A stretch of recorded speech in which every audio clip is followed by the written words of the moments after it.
देखिले तो दुल्हन बनी अरे दूल्हा निजामुद्दीन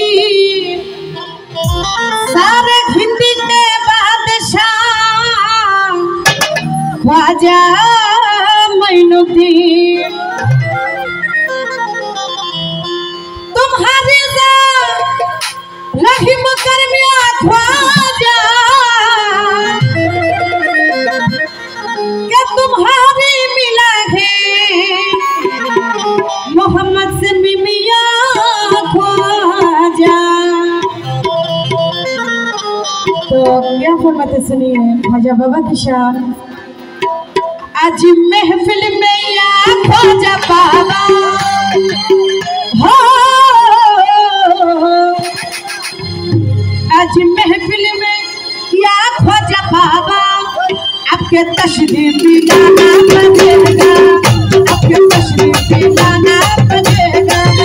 मेरा सोया सोया सोया मेरा सोया हुआ ही डूबना, मेरा सोया हुआ ही डूबना। आज तुमको जाना पड़ेगा, आज तुमको जाना पड़ेगा। आज महफिल में, आज महफिल में, आज महफिल में या ख्वाजा बाबा, आज महफिल में या ख्वाजा बाबा आपके तशरीफ लाना पड़ेगा, आपके तशरीफ लाना पड़ेगा।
लाखों की बिगड़ी बनाई।